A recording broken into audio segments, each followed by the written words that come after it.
Good day, grade 10 drafting students. For this day or for this video, ang ituturo ko sa inyo ay paano nga ba yung tinatawag na foundation plan.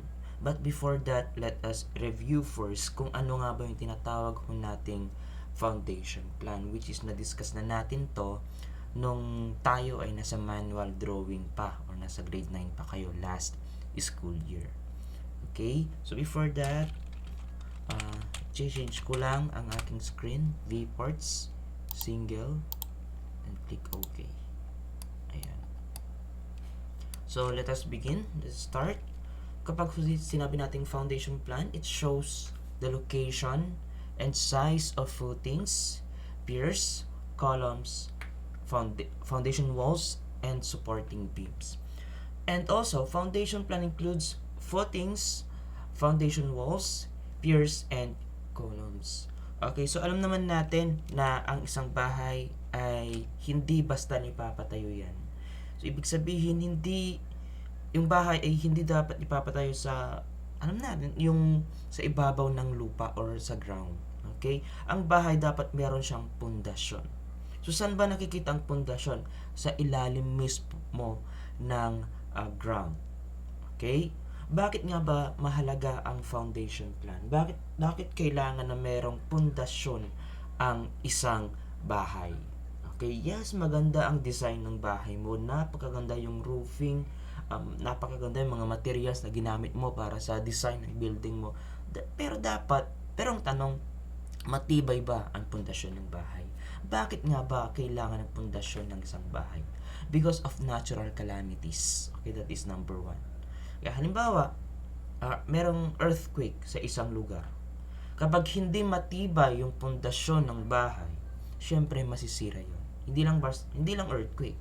Okay? Mga floods or any natural calamities. Okay? Kapag hindi maganda yung plano ng pundasyon ng bahay, madaling masisira yan. Kaya halimbawa, yung column sa isang bahay, okay, halimbawa ito, meron ka ng design. Okay? Yung column mo, yung poste mo, okay, this is the NGL. Yung column mo dapat meron pa siyang part doon sa ilalim ng lupa. Hindi mismo dito sa ibabaw ng lupa. Okay, nag-earthquake, tapos magtibay ang pundasyon mo, ang bahay hindi basta-basta masisira. Ganon ang kaimportante ang isang elevation. Okay, sabi dito sa ating definition, okay, it also includes footings, foundation walls, and also piers and columns. So, ibig sabihin, ang foundation plan, makikita mo doon yung tinatawag nating footings.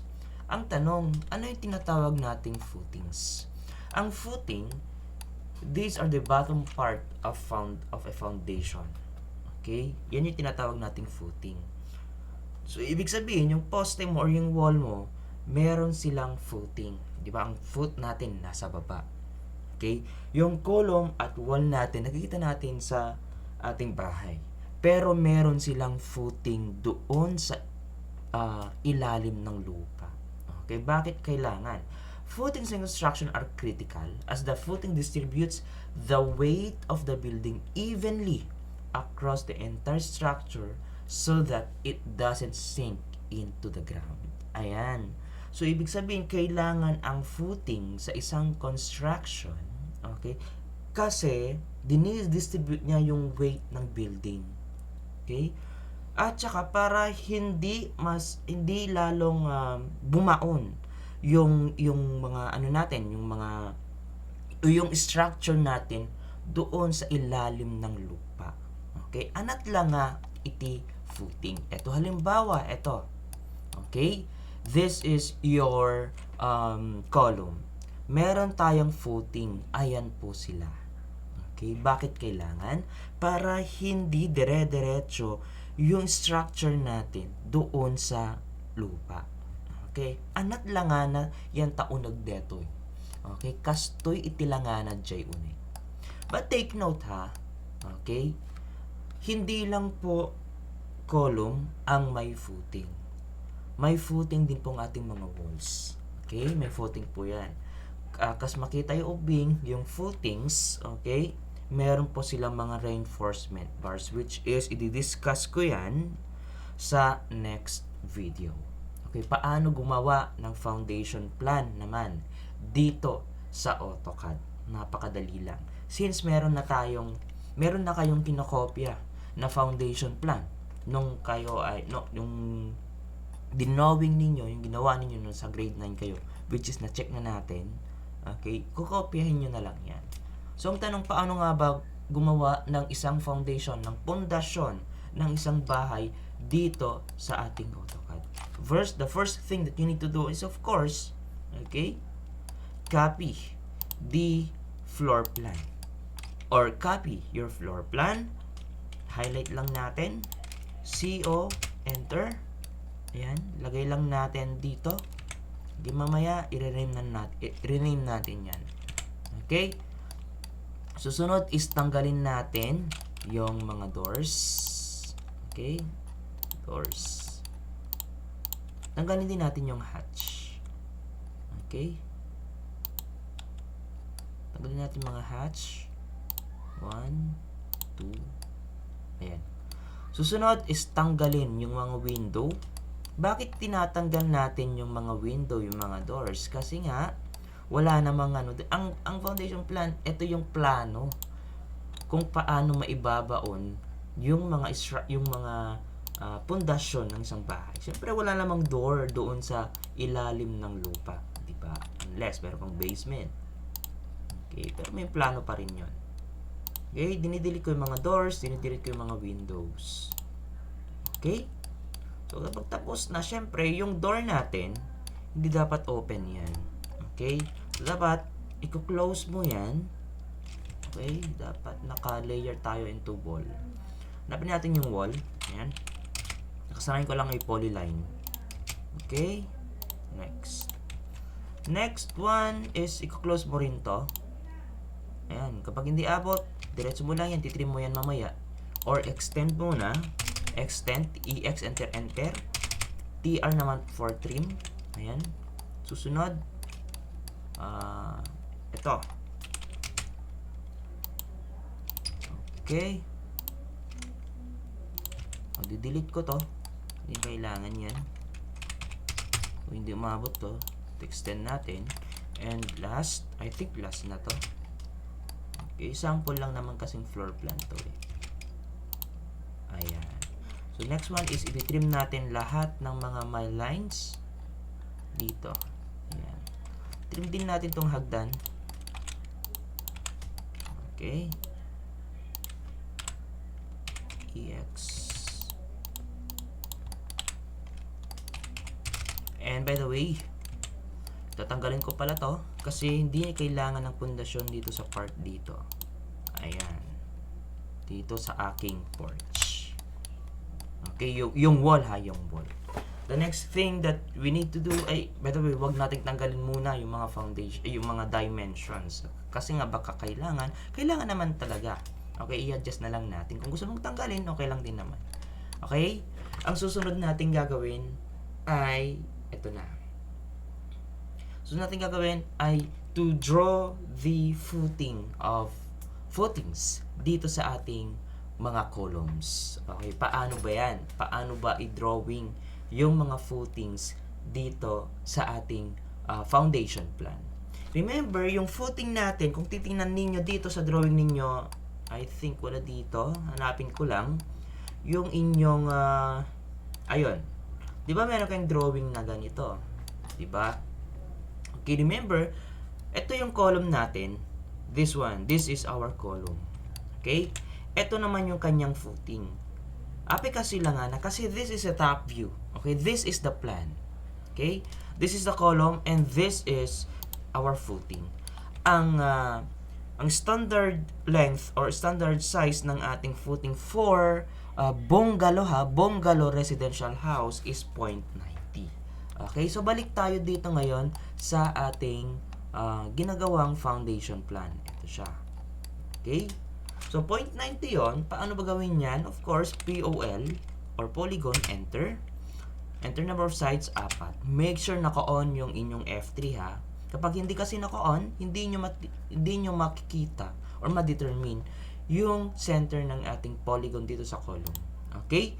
Circumscribe. Okay?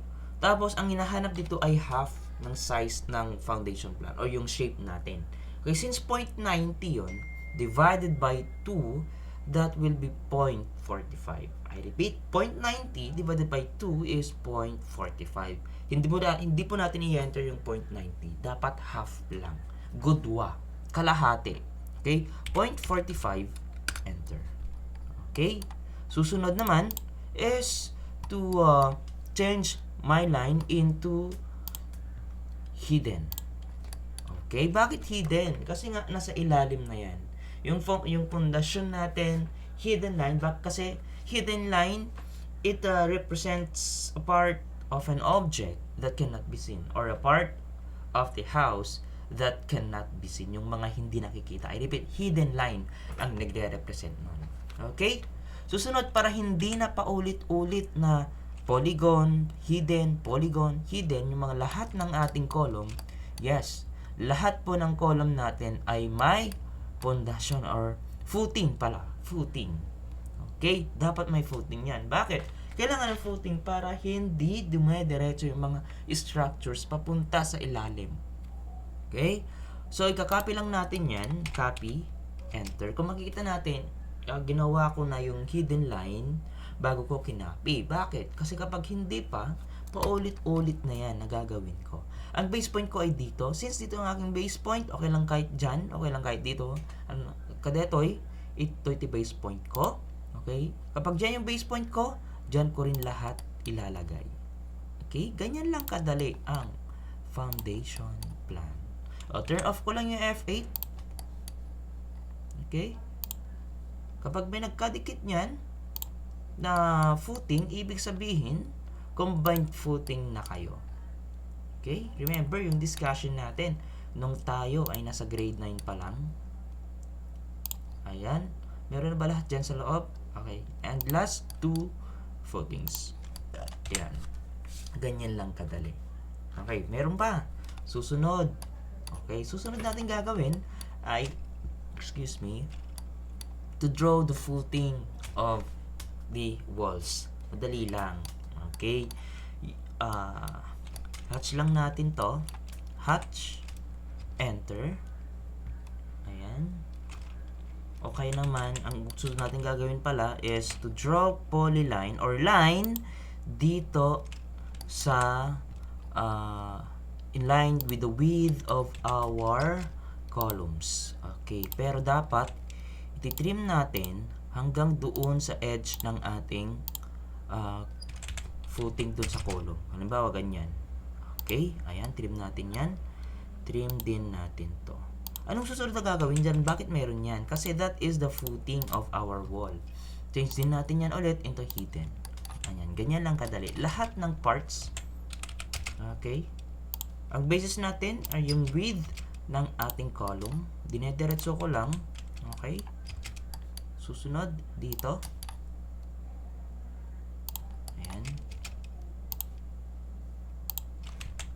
Anos lang ubing, kagangay lang. Pero, para mas madali na, i-offset mo na lang siya. Halimbawa, ganito, offset. Huwag kang mag-change ng huwag kang magsiset ng value. Okay? Since meron na tayong basis, ito, yung width, 1 and then 2. Ganyan lang. Okay, 1 and then 2. Okay? 1, 2, 1, and then 2. Okay, wag muna yan. Meron ko tuturo sa inyo mamaya dyan. 1, and then 2. Okay. Since ito, close siya, para mas madali siya, okay, join lang natin yan. Join, enter. Ganun din dito sa part na to. Join lang natin yan. Lahat. Join, enter. Meron pa ba? Hindi na yun kasi nasa loob yun ng footing ng column. Okay, meron pa dun. Offset natin. Offset. 1 and then 2. Okay, susunod is to change these lines into hidden lines. Malapit na matapos to. Okay, anos lang. Okay, kapag may nahirapan ka mag-select, zoom in mo lang. Okay, but make sure na pindot mo yung lahat ng mga gusto mong i-change. Bakit? Kasi nga, parang hindi na pa ulit-ulit. Ay, nakalimutan ko to. Pero, change ko muna. Ayan. Okay, ito nakalimutan ko rin. Pero mamaya na. Offset, nakaset na siya kanina. 1, and then 2, 1, 2, 3, and then 4. Then, change lang natin siya into hidden. Susunod, trim natin yon. Okay, mamaya, yung mga hindi ko in-offset, i-explain ko yan mamaya. Pero for this time, muna is, ititrim muna natin lahat ng mga lines doon sa loob ng ating footing sa column. Okay? Disclaimer lang na hindi ito, this is my way in constructing foundation plan sa mga plano na ginagawa ko. Okay, ang tinuturo ko lang sa inyo yung mga strategy ko. Kung meron alam, okay lang din na gawin ninyo yan. But make sure na meron kayong dapat na, mas madali yung strategy ninyo para naman ay yung accuracy, yung time natin ay naabot natin sa mga deadlines. Ayan, tinitrim ko na yan. I think matagal tong strategy ko na to. Okay lang din naman na isa-set mo yung line, hidden na ganyan, tapos magla-line ka na para hindi na paulit-ulit. Okay, balik natin siya into by layer. Susunod, since na-join natin yan, offset, nakaset na po siya kanina into 0.05, which is yung distance niyan. Enter. Ayan. Kasi kapag hindi mo na-join yan, mahirapan ka, matatagalin ka. Okay? So, pindutin natin yung dalawang group na yan, then change into hidden. Okay. Susunod is to hatch the walls. Okay, kumbaga may dyan, may solid tayo dyan, hatch. Kapag mag-hatch kayo, okay, dapat, or kapag kung ano yung ginagawa ninyo, dapat ganun din yung kanyang layer. Okay, ayun, tag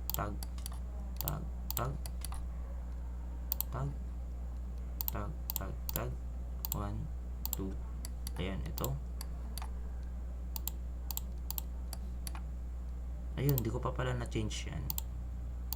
Pwede natin gawin yan mamaya.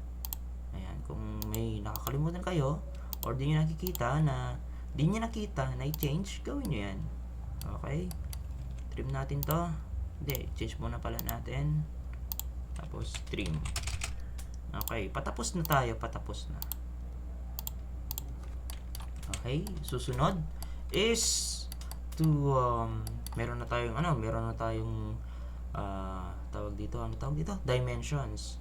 Okay, so papakita natin yung mga reinforcement bars dito. Halimbawa, ito yung papakita ko sa inyo. V-force ko lang into 2 vertical, and tapos lagay ko yon dito. So halimbawa, ito yung kinokopyahan ninyo. Hanapin natin ito. Okay, so yung slab and fills, yung mga ganyan. Okay, so create lang tayo ng circle kahit gaano kalaki na yan. Okay, parang pinapakita mo lang dito ng mga bakal. Okay, this ang gusto ko is 0.5, enter, tapos hatch lang natin, enter.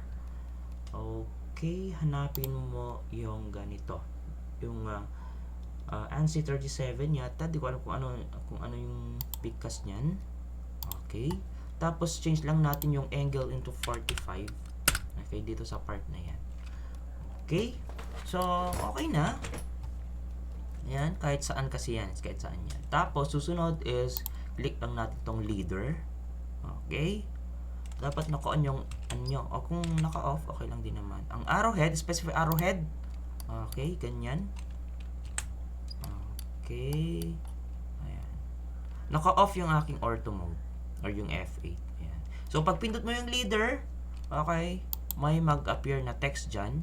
Okay, type ka agad, slab unfill shall provided. Nilalagay mo to para alam yung mga gumagawa yung material na gagamitin nila dyan.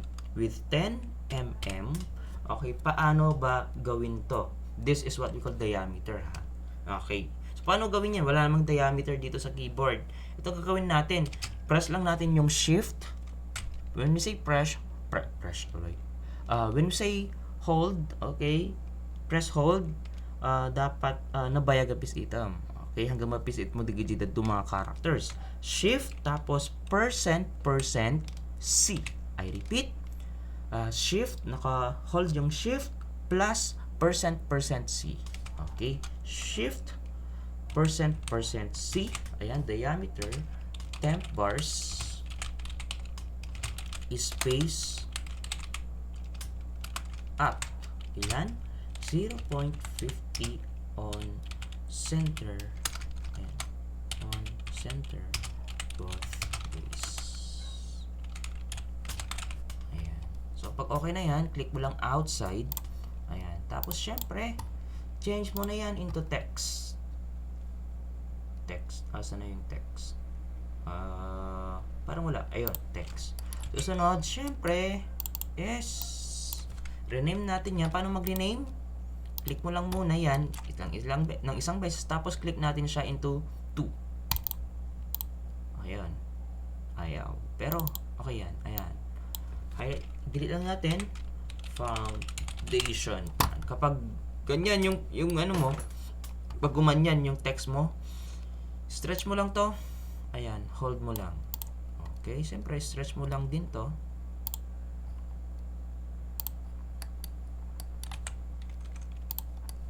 Ayan. Foundation plan, scale, 1:100. Tab ko lang yan. Ayan, para naman, ganyan, para naman maganda. Tapos na ang inyong foundation plan.